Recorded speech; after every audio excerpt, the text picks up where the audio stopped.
ಮಾಜಿ ಪಿಎಫ್ಐ ಕಾರ್ಯಕರ್ತರಿಗೆ ಸುರಕ್ಷಿತ ನೆಲೆಯಾಗಿವೆ ಕೇರಳದ ಎಡ ಪಕ್ಷಗಳು. ಕ್ರಿಮಿನಲ್ ಹಿನ್ನೆಲೆಯ ಮಾಜಿ ಪಿಎಫ್ಐ ಸದಸ್ಯರಿಗೆ ಎಡ ಪಕ್ಷಗಳ ಆಶ್ರಯ. ತನಿಖೆಯಲ್ಲಿ ಬಹಿರಂಗವಾಯಿತು ಆರೋಪಿಯ ಭಯೋತ್ಪಾದಕ ಸಂಪರ್ಕಗಳು. ನಿಷೇಧಿತ ಪಿಎಫ್ಐನ ಕಾರ್ಯಕರ್ತರು ಕೇರಳದ ಎಡಪಕ್ಷಗಳಾದ ಸಿಪಿಎಂ, ಸಿಪಿಐ ಮತ್ತು ಕಾಂಗ್ರೆಸ್ನಲ್ಲಿ ಆಶ್ರಯ ಪಡೆಯುತ್ತಿದ್ದಾರೆ ಎಂಬ ಆಘಾತಕಾರಿ ವರದಿಯೊಂದು ಬಹಿರಂಗವಾಗಿದೆ. ಹೌದು, ಪಾಪ್ಯುಲರ್ ಫ್ರಂಟ್ ಆಫ್ ಇಂಡಿಯಾ ನಿಷೇಧಿಸಲ್ಪಟ್ಟ ನಂತರ ಅದರ ಹೆಚ್ಚಿನ ಸಂಖ್ಯೆಯ ಕಾರ್ಯಕರ್ತರು ಕೇರಳದ ಎಡಪಕ್ಷಗಳಿಗೆ ಸೇರಿ ಸುರಕ್ಷಿತ ನೆಲೆ ಕಂಡುಕೊಂಡಿದ್ದಾರೆ. ಹಗಲಿನ ವೇಳೆಯಲ್ಲಿ ಮುಸ್ಲಿಂ ತುಷ್ಟೀಕರಣದ ಮತ ಬ್ಯಾಂಕ್ ರಾಜಕೀಯ ನಡೆಸುತ್ತಾ ಜಾತ್ಯತೀತ ಕಾರ್ಯಕರ್ತರಂತೆ ಫೋಸ್ ನೀಡುವ ಇವರು ಸೂರ್ಯಾಸ್ತದ ನಂತರ ತಮ್ಮ ನಿಜ ಜಿಹಾದಿ ಗುರುತುಗಳಿಗೆ ಮರಳುತ್ತಾರೆ. ಇದಕ್ಕೆ ಉತ್ತಮ ನಿದರ್ಶನವೆಂಬಂತೆ ಈ ಹಿಂದೆ ಪಿಎಫ್ಐನಲ್ಲಿದ್ದ ಪ್ರಸ್ತುತ ಸಿಪಿಐ ಕಾರ್ಯಕರ್ತನೊಬ್ಬನಿಗೆ ಕೊಲೆ ಯತ್ನ ಪ್ರಕರಣದಲ್ಲಿ ಜೈಲು ಶಿಕ್ಷೆ ವಿಧಿಸಲಾಗಿದೆ.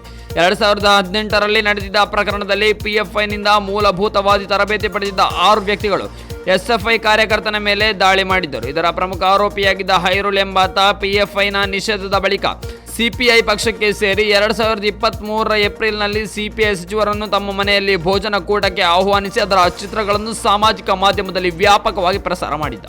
ಇನ್ನು ಪಿಎಫ್ಐ ಕಾರ್ಯಕರ್ತರು ಸಿಪಿಎಂ ಸೇರುತ್ತಿರುವ ಬಗ್ಗೆ ಹಲವು ವರದಿಗಳಿವೆ. ಅವರಲ್ಲಿ ಅನೇಕರ ಮೇಲೆ ಅಪರಾಧ ಪ್ರಕರಣಗಳು ಇವೆ. ಪಿಎಫ್ಐನ ಸದಸ್ಯರು ತಮ್ಮ ಉದ್ದೇಶಗಳನ್ನು ಈಡೇರಿಸಿಕೊಳ್ಳುವ ಸಲುವಾಗಿಯೇ ಮುಖ್ಯ ವಾಹಿನಿಯ ಪಕ್ಷಗಳಿಗೆ ಸೇರುತ್ತಿರುವುದು ವರದಿಗಳಿಂದ ಸ್ಪಷ್ಟವಾಗಿದೆ. ಇದರಿಂದ ಒಂದೆಡೆ ಮುಖ್ಯ ವಾಹಿನಿಯ ಪಕ್ಷಗಳು ಕೊಲ್ಲಲು ಮತ್ತು ಕೊಲ್ಲಲ್ಪಡಲು ಸಿದ್ಧರಿರುವ ಕಾರ್ಯಕರ್ತರನ್ನು ಪಡೆದುಕೊಳ್ಳುತ್ತಾ ಇದೆ.